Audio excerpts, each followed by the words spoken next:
Ladies and gentlemen, welcome back. Weather Center Nazario here for your Friday weekly wrap-up video. Happy Friday, everybody. I hope the first week of October has treated you magnificently. We're headed into a good weekend. It looks like we're going to have a cold one at that with that frontal system coming through the southeast. Today, we're going to do a broad overview of everything we have going out there because we're not only continuing to see battling seasonal changes, we have a very almost winter-like system getting ready to push its way through the southeast, and then an even more vigorous system after that we're going to talk about here momentarily. And it looks like the tropics are trying to hang on for dear life despite the transitions we're seeing over the United States and the entirety of North America for that matter. We're starting things off a little differently. As you can see, we have our water vapor shot of the Pacific actually pulled up because I want us to turn our attention not only to our tropical systems off the Central American coast, but also this very, very potent trough that's making its way closer and closer to the British Columbia Pac Northwest coastline. This is going to be the bad boy we're going to put a lot of emphasis into today. This thing's coming in and it's coming in strong. It's going to be kicking down the door, if you will, to the western Canadian provinces and the west coast of the United States. We're going to get into that here in a second. We still have Tropical Storm Lydia getting real close to hurricane strength. As a matter of fact, I probably should have looked at National Hurricane Center to see if she's already a hurricane because she's looking beautiful on satellite. You can see a very well-defined center of circulation, a little bit of almost an eye wall feature getting ready to take shape here as well. And then we have our next invest area that's also really coming together and cooking up off the Central American coast. Both of these, as this trough advects in from the west to the east, is going to draw these systems in. You can see Lydia taking on a track like this, and our invest area is going to move forward and then hit the brakes and come right on back into the Gulf of Mexico, pretty similar to what Lydia is expected to do. Both of these systems, believe it or not, are going to be the direct contributors to what happens in the Gulf of Mexico. We don't really have anything out there at the time being that's really going to instigate any sort of activity in the Gulf or the Western Caribbean for that matter. So we want to pay close attention to what's actually happening in our Pacific AOR because of all the intense energy we have aloft that's going to suck these two things in and move them into the Atlantic tropical AOR. Right, so like I said, we're going to work west to east today on Weather Center, okay? So right now what we're looking at, we're on College of DuPage. This is their 200 millibar chart. This is the 12Z Euro. I once again gave it some time to populate today so that we have the latest information from one of our more accurate model platforms.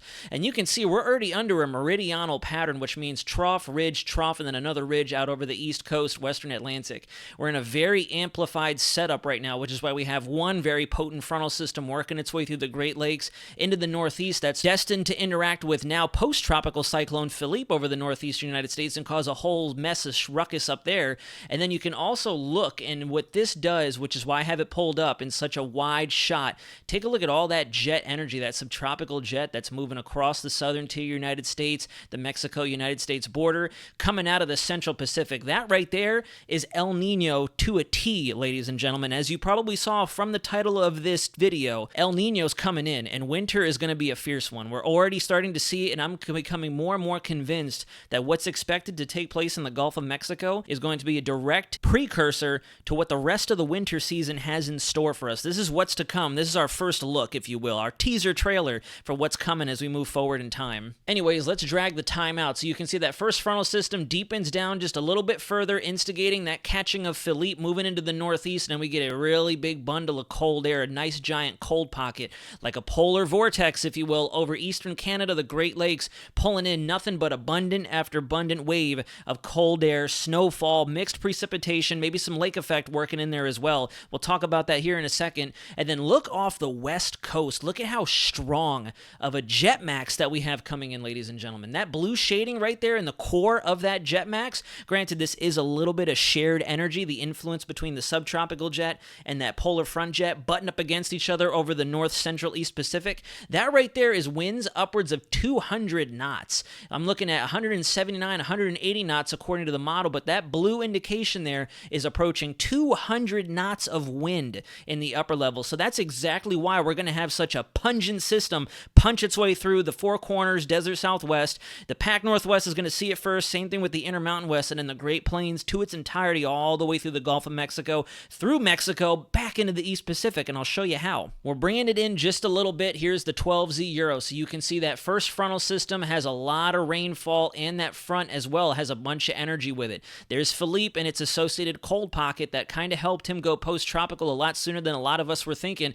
I had a feeling it was going to evolve quickly. Looking at the models over the last few days and where the jet is and with that breakaway core of cooler air that was once affiliated with our system over Canada right now, I had a very strong gut feeling that they were going to go post almost tropical, and I'm actually very glad that National Hurricane Center didn't hesitate in this case, because it definitely does not look tropical anymore. What is left over of that tropical moisture, I will say, not necessarily convection, but the moisture is what's actually going to be very detrimental to the Northeast in terms of trying to produce flooding conditions and very heavy precip, much worse than what we actually saw with Hurricane Lee when he made impact. So you continue to work through time, and you can see that that mess really begins to get going once Philippe can get his way inland and start to wrap up in that polar vortex. You see the pressure gradient go tight, so we're going to have a widespread non-convective wind threat for most of eastern Canada, pulling all the way down into the mid-Atlantic states. We'll probably see 25, 30 mile an hour winds with that cold air moving off the coastline. You can kind of see remnants of the frontal signature just out into the Atlantic Ocean. Look at all that pressure gradient, all those black lines that you see, ladies and gentlemen. That is your pressure gradient force. And with them so tightly packed together, not only does that indicate very good wind flow moving off the coastline, but that also shows we have a good funneling of all that cold air from the Hudson, James Bay area, central Canadian provinces, just working its way all the way through the eastern United States. We continue through time, and then if you look out over the Gulf of Mexico, you see our systems getting sucked in, and we have widespread showers and almost severe thunderstorms forming up in whatever that thing is. Honestly, guys, like I said, I'm back and forth at this point. Earlier renditions of the models indicated it will be a refurbished tropical cyclone coming out of the Pacific and forming up in the Gulf. Now, because of what I've been seeing over the last 72 hours, especially from the likes of the GFS and the Euro together singing in unison, I'm almost wondering if we will get something tropical or actually more of a hybrid scenario to what we'll see during El Nino, with low pressure systems, very strong ones at that, coming across the southern tier states, jumping a lot of rain, a lot of severe weather for the southeast, the Gulf Coast, and the Florida Peninsula. And then before you know it, look at what's happening over the Pac Northwest, western Canadian provinces. Look at all that shower and thunderstorm activity moving in. You have that lee side troughing we talked about yesterday before our Colorado low. Our regime begins to form up along the lee of the Rockies in Colorado and really amplify our weather for across the Great Plains, the Midwestern states into the Great Lakes. There's going to be a lot of potent weather activity with this, a widespread heavy wind event, heavy rain event. There's going to be some localized instances of very severe weather. Thankfully, we have that frontal system moving through right now that's instigating all that bad weather you see on the chart for Florida and the southeast United States, because with this aggressive system moving through and all that cold air, we're talking freezing conditions for the Dakotas, Montana, Wyoming, the further south you go. Thankfully, we have that first front coming in, because now we're not going to have as stark of a temperature contrast over the southeast and the Midwest, because that's where you get those very, very strong supercellular kickoffs in thunderstorm activity, producing those huge tornadoes, huge hail, very, very strong convective winds. In this case, we kind of have that going for us. This is still going to be a very widespread event and a very long duration event affecting a lot of people as it moves along, a lot of states, a lot of land, but in this case, we have that one little positive area to mention. We're going to have modified cold air over the southeast and southern United States, so we're not going to have that very, very sharp temperature, I guess, interaction, you could say, that would spark very significant convection. And I want to show you just how potent, how dense that cold air is, and why we're going to be looking at a widespread 30, 35, maybe even 40 mile an hour wind event, because as we all know, cold air is much more dense than warm air,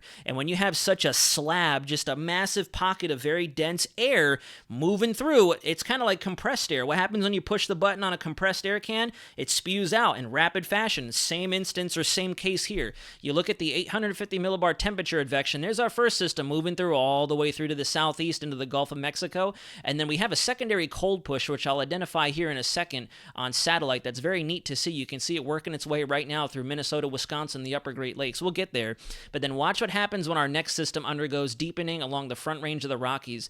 Look at how much temperature advection we have going on across Kansas, Oklahoma, into the desert southwest. Before you know it, it's into the southeast, and we're really seeing a lot of that good bona fide polar air moving across the eastern United States. Like, we're seeing the entire country getting a little bit of what this storm has to offer, and look at how much it bombs out over the northeast, over eastern Canada. Like, this is going to be a very immense event, guys, and that's why we're starting off with this. We're not talking tropics, and in fact, I'm going to kind of glaze over that right now because of the dynamics we have in play. We really got to put some energy into this as well, because this is going to affect gonna say it, millions. I know that sounds like hype and hyperbole, but look at the chart. That's the entire eastern half of North America underneath the influence of this storm. Now, we're gonna zoom in a little bit more. GFS has the only way to do that here on College of DuPage's weather forecasting website. So what we're gonna do now is look at 700 millibar vertical velocities. If you've been tuning in consecutively to Weather Center Nazario, I mentioned at 700 millibars, you want to look at the lee of the Rockies or the lee side of higher terrain features to see those downward velocities. And what that means is those very strong winds aloft. Remember, I showed you guys at 200 millibars, we have almost 200 knots of wind coming through. Now, we're not going to see 200 knots of wind in the mid or low levels. That's going to be kind of reflected, and there's going to be a little bit of diminishing of those winds because you're losing that jet influence. But we could still see 50, 60 knots in a favorable portion of the atmosphere, or a favorable slice that is going to hit the terrain perpendicular and cause a widespread downsloping event. We're looking at the desert southwest, and if you pause right here, this is Tuesday, October 10th. Look at all those dark shades right there. I'll highlight them for you. Dark shading right in through here, dark shading across the Front Range of Colorado into the Rocky Mountains of northern New Mexico. All of that indicates we're going to have that very good cross barrier flow and a widespread non-convective wind threat and a multi-state non-convective wind threat. Right now, it kind of looks a little bit more on the moderate side, 35, 40 knots of wind, which is still pushing tropical storm intensity. To put it into perspective for you guys, I know a lot of you have tuned in to talk tropics. What we're talking about right now is essentially tropical storm winds across Wyoming, across Montana, all the way through into New Mexico because of this system coming across. Now, as you're well aware, the Pacific Northwest and British Columbia, Canada is going to get it first. You can see as we go into late in the day on Sunday into Monday, you all can begin to see the dark shading in the lee of the Rockies begin to take shape. And what that means is you have those strong winds hitting the mountains, rushing down to the surface. There is going to be a little bit of frictional impact or force to that, so you're not going to see a full 50, 60 knot event realized, but we can still see some very sporty 35, 40, maybe even 45 knot wind gusts out of this situation, especially if we have what's called negative vorticity in the upper levels. And essentially, just like positive, uplifting, negative means downward forcing. So if you have those shortwave troughs embedded in the pattern, which looks like we do, because you can see also those very good positive upward vertical motion indications in those bright colors along the coastline, that's going to help. On the backside of those features, you're going to have that downward pressing. It's like you have strong winds already and someone's coming in and trying to compress them down closer to the surface. That helps to really amp up the wind threat that we're currently seeing. And then last but not least, before we segue out of the wind category, I just want to show you how widespread this is going to be. And we're only going to spend a couple moments on this chart because you can see we have that first frontal boundary. You have all those offshore winds really kicking that cold air out into the Atlantic. You can see the shades of green in the Gulf off the mid-Atlantic coastline. There's Philippe getting ready to work his way in. So we're going to continue to see a widespread 35, 45, maybe even upwards of 55 mile an hour wind threat across much of eastern Canada, extending down into our mid-Atlantic states. And then once you begin to see that next system take shape, you really see how the Great Plains act like an entire tunnel or an alleyway for all those winds. Take a look at that. This is on Wednesday, October 11th. We're finally seeing that system come to fruition. You can see the atmosphere is responding to the north across central Canada and the Dakotas, Minnesota, Wisconsin. You have all that cold air already starting to come down just like so. And then as you continue through time and you get that cold air moving through the Front Range of the Rockies all the way through Wyoming, Colorado, New Mexico, into the plains, there you go. You can see nothing but 25, 35 knot winds from across the north central plains all the way down into Texas, into the southeast, and it just continues on from there. We're going to see an elevated wind threat for this entire eastern half of the country, and you can take a look at that pressure gradient and get an idea without even looking at the shading of the winds. You just have all that air rotating around this 989 center of circulation over the lower Great Lakes region, and that right there is pushing high-end tropical storm intensity or low-end hurricane if we were talking a tropical system. Look at how widespread of a wind event this is going to be, and we can't discredit the amount of heavy precip, snowfall, and of course severe thunderstorm activity we're likely to see near its center of circulation and extending down that frontal appendage from where it's situated here all the way through into the Gulf of Mexico.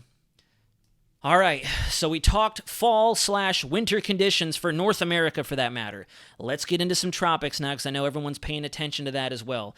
We're looking at the eastern AOR now, the Atlantic AOR, and you can see that we have our trough axis supporting the front that's moving through the southeast right now. Here's that secondary cold push I mentioned to you a few charts ago. You can see a secondary push of even denser cold air from the upper northern Canadian provinces moving down through the Midwest, the Central Plains, Ohio, Mississippi Valley, trying to get a secondary low system spinning up, it looks like. There's like a little miniature comma cloud embedded in there. I'll draw it out so you guys can see it a little bit more. There's a secondary vortice right there alongside our big, deep occluded system that's really going to help to amplify our weather activity for the northeast once Philippe can move his way through. Now, what's pretty neat about Philippe, which is why, once again, I'll echo the sentiments I mentioned about National Hurricane Center. I'm very proud of them for going immediately into post-tropical as opposed to when they were predicting it initially, because you can see you really can't tell what is what. There's Bermuda, and we've more or less split the difference. There's some thunderstorm activity here, and then there's some thunderstorm activity here. Now, believe it or not, this here is all remnant energy from Philippe. This is going to continue to get absorbed in this cold pocket. You can finally see it moving off to the east, getting ready to make its way up to the north and towards the northeast periphery of Canada to rejoin the main portion of the polar front jet and kick off a tremendous amount of activity for most of the northeastern United States and Canada for that matter.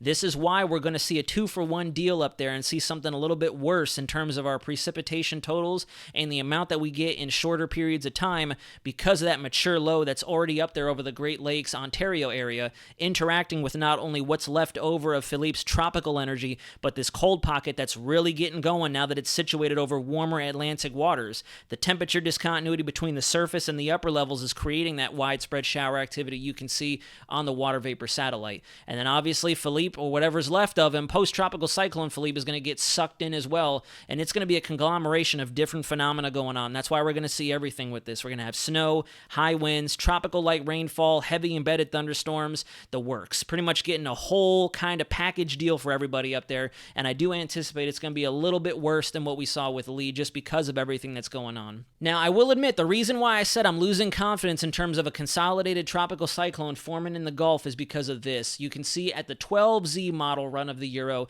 we're starting to drop the general consensus and probabilities. I'll admit, we've seen a little bit of a resurgence right in through here, the Bay of Campeche, the extreme southwestern Gulf of Mexico. We're back up into the 50-55% threshold, but overnight I saw a tremendous decrease. I saw maybe about 30% agreement after we got up as high as 75% with some consistency from the Euro as well. So it seems like our models are just very heavily struggling. We have the El Nino influence going on with that subtropical jet. We have a very fall-like, almost winter-esque system moving through right now, and then that secondary system that's really going to punch a hole in the United States coming down, creating tremendous amounts of wind shear, drier conditions down there as well. So there's a very bizarre combination of what could happen down there. It could be remnant tropical, subtropical, it could be low pressure, El Nino style. We still have to play the waiting game and see how this manifests itself, but you can see the probabilities are still up there, tracking it over the Gulf Coast, panhandle of Florida, northern central Florida peninsula. And then you can see the same thing on our European ensembles as well for 12Z. At 0Z, we saw maybe 5 to 7 of them in agreement that something's going to form. We've once again seen that number climb, and they've kind of come to a better consensus of where this is going to track. You can see them clustering up and moving right into the Florida panhandle between Panama City and Pensacola. Some of them wanting to graze the New Orleans, southern Mississippi, Alabama area before jutting out into the sea just as fast as it took shape in the Gulf. Then we have our other entity out there, our other area of investigation highlighted at about 40-50% chance of development over the next 7 days in the eastern Atlantic. But as the European model has been saying for the last several days, it's going to form up, maybe try to steal another name off of our hurricane list, and then peter off just as fast as it took shape, getting pulled out into the North Atlantic. No cause for alarm out there. You can see the same thing on the GFS. The GFS is really heavily backed off on its prediction of seeing some kind of formation in the Gulf. You can see we have maybe a cluster of ensemble members really trying to come together. There is some formation possibility near the Yucatan, but it really doesn't do anything to execute beyond that point. The GFS is a little more aggressive with our system out there. Even the operational run has mentioned that we could see a Category 1, Category 2 system form up in the eastern Atlantic, headed north, definitive fish storm, no cause for concern out there.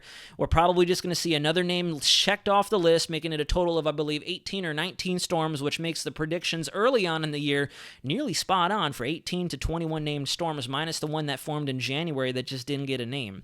So we're pretty on par for the season. Now it's a question of, is this it?